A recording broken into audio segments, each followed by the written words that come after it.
Hello friends, ఎలా ఉన్నారు? ఎలా సాగుతుంది మీ ప్రిపరేషన్? కాంపిటేటివ్ ఎగ్జామ్స్ ప్రిపేర్ అవుతున్నారా? నేనైతే గ్రూప్ 2కి ప్రిపేర్ అవుతున్నాను. మిగిలిన వాళ్ళు గ్రూప్ 3 కావచ్చు, గ్రూప్ 4 కావచ్చు, గ్రూప్ 1 కావచ్చు. ఈ దేనికైనా కరెంట్ అఫైర్స్ అనేది చాలా ముఖ్యమైనది.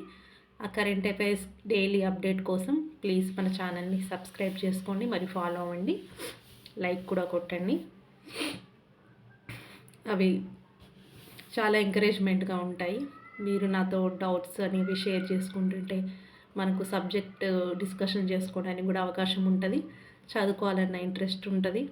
అంటే ఒక్కోసారి మనం డైవర్ట్ అవుతూ ఉంటాము కదా, ఆ డైవర్ట్ అవ్వకుండా ఉండడానికి మీ ఎంకరేజ్మెంట్ అనేది చాలా అవసరం. ఇక టాపిక్లోకి వెళ్దామా? ఈరోజు కరెంట్ అఫైర్స్ చూద్దాం. జనవరి 6కి సంబంధించి హైదరాబాద్లో ప్రపంచ తెలుగు సమైక్య 12వ సమావేశం ముగింపు సభలో సీఎం రేవంత్ రెడ్డి పాల్గొన్నాడు. అందులో అతను విజన్ 2050 అని ఒకటి దాని గురించి ప్రకటన చేశాడు. తెలంగాణ రైజింగ్ నినాదంతో రానున్న 25 ఏళ్లలో అభివృద్ధి కోసం విజన్ 2050 ప్రణాళిక రూపొందించామని సీఎం ఈ ప్రపంచ తెలుగు సమైక్య సభల్లో అనౌన్స్ చేశాడు. మరియు ఫ్యూచర్ సిటీ ఏర్పాటు హైదరాబాద్లోనే న్యూయార్క్, టోక్యో నగరాలకు పోటీ పడేలా 30,000 ఎకరాల్లో 4వ నగరాన్ని ఫ్యూచర్ సిటీ సాంకేతికంగా, పారిశ్రామికంగా అభివృద్ధి చేయనున్నట్లు మన ముఖ్యమంత్రి వెల్లడించాడు. నెక్స్ట్, హైబీమ్ లైట్తో హై రిస్క్. హైబీమ్ లైట్లను మనకు ముఖ్యంగా మోటార్ వెహికల్స్లో వాడతారు. ఈ లారీస్, కార్స్ ఉంటాయి కదా, హెవీ వెహికల్స్, వీటిలో హైబీమ్ లైట్స్లను ఇప్పుడు కొత్తగా ఉపయోగిస్తున్నారు. దానివల్ల ఎన్నో ప్రమాదాలు జరుగుతున్నాయని వాటి గురించి ఒకటి ఇచ్చారు. వాహనాలకు లో బీము, హైబీమ్గా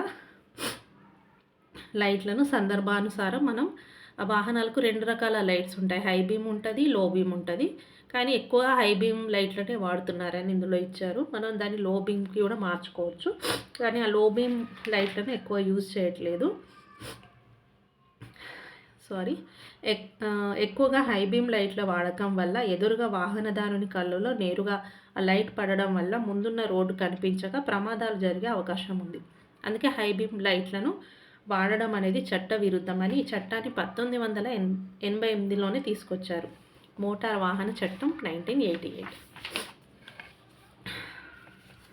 నెక్స్ట్, జపాన్లో నాగసాకి పట్టణంపై 8 దశాబ్దాల క్రితం జరిగిన అణుదాడిలో ప్రాణాలతో బయటపడ్డ షిగేమి ఫుకుహోరి. ఇప్పుడు ఆయనకు 93 ఇయర్స్. మనకు జపాన్లో అణుదాడి జరిగింది 1945 ఆగస్టు 9న. అప్పుడు ఒక అబ్బాయి, అప్పుడు అతనికి 14 ఇయర్స్ ఉండే, అతని ఫ్యామిలీ మొత్తం మరణించింది. ఒక్క అబ్బాయి మాత్రమే బతికాడు. అతని పేరు షిగేమి ఫుకుహోరి. ఇప్పుడు ఆయనకు 93 ఇయర్స్. అతను ఇప్పుడు మరణించాడు. మంటలను తట్టుకునే లిథియం బ్యాటరీని అభివృద్ధి చేసిన దక్షిణ కొరియా శాస్త్రవేత్తలు. లిథియం బ్యాటరీ మంటలను తట్టుకునే విధంగా లిథియం బ్యాటరీని తయారు చేశారు. నెక్స్ట్, గత ఆర్థిక సంవత్సరం 2023-24లో గ్రామీణ పేదరికం గణనీయంగా తగ్గింది. 4.86%గా పరిమితమైందని ఎస్బీఐ రీసెర్చ్ ఒక నివేదిక వెల్లడించింది. 2023-24 ఆర్థిక సంవత్సరంలో గ్రామీణ పేదరికం అనేది తగ్గింది. ఈ గ్రామీణ పేదరికం 2011-12లో అయితే 25.7%గా ఉండేది. అది 2023-24 నాటికి 4.86%కి తగ్గింది. 2011-12లో పట్టణ పేదరికం 13.7%గా ఉండేది. ఇప్పుడు అది 4.9%కి తగ్గింది. అంటే గ్రామీణ పేదరికము మరియు పట్టణ పేదరికాలు రెండు అనేవి గణనీయంగా తగ్గాయి. ఇవి తగ్గడానికి మెయిన్ కారణం ఏంటంటే ప్రభుత్వం అందిస్తున్న సంక్షేమ పథకాలని ఎస్బీఐ రీసెర్చ్ అనేది ఒక నివేదిక వెల్లడించింది. నెక్స్ట్, ఒడిస్సా 27వ గవర్నర్గా కంబంపాటి హరిబాబు. ఒడిస్సా 27వ గవర్నర్ ఎవరు అంటే కంబంపాటి హరిబాబు. మన తెలుగు ఆయన కాబట్టి ఈయన గురించి ఇచ్చారు. నెక్స్ట్, ప్రపంచ బ్లౌడ్జ్ ఛాంపియన్షిప్లో తమిళనాడుకు చెందిన ఆర్ వైశాలి కాంస్యం గెలిచింది. ఈమె 2016లో ఇంటర్నేషనల్ మాస్టర్స్ అయిన ఈ వైశాలి 2018లో మహిళా గ్రాండ్ మాస్టర్ ఘనత సాధించింది. వైశాలి అనే అమ్మాయికి 2018లో గ్రాండ్ మాస్టర్ వచ్చింది. కానీ ఇప్పుడు కాంస్యం వచ్చింది. తమిళనాడుకి చెందిన ఈ అమ్మాయి ప్రపంచ బ్లౌజ్ ఛాంపియన్షిప్. ప్రముఖ అణుశాస్త్రవేత్త రాజగోపాల చిదంబరం జనవరి 4, 2025లో మరణించాడు. ఇతను 1974లో పోఖ్రాన్-1, 1988లో పోఖ్రాన్-2 అణు పరీక్షల్లో కీలక సేవలందించాడు. పోఖ్రాన్-1, పోఖ్రాన్-2 అణు పరీక్షల గురించి మనం చూస్తాము. దానికి లాఫింగ్ బుద్ధ సంథింగ్ కొన్ని పేర్లు ఉంటాయి. ఆ అణు పరీక్షల్లో ఇతను సేవలు అందించాడు చిదంబరం, రాజగోపాల చిదంబరం. అతను ఇప్పుడు మరణించాడు.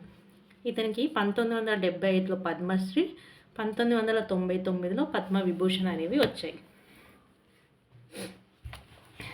నెక్స్ట్ ఇవి ఈరోజుకి జనవరి 6కి సంబంధించిన కరెంట్ అఫైర్స్. మధ్యలో కొంచెం కోల్డ్ వల్ల చిన్న చిన్న డిస్టర్బెన్సెస్ ఉన్నాయి, పట్టించుకోకండి.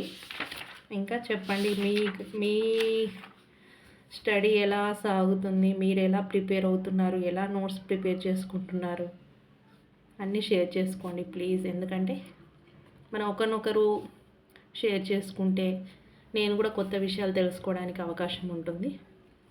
అందుకే లైక్, సబ్స్క్రైబ్ చేసుకోండి. డిస్కషన్ చేసుకుందాం daily. Thank you for watching.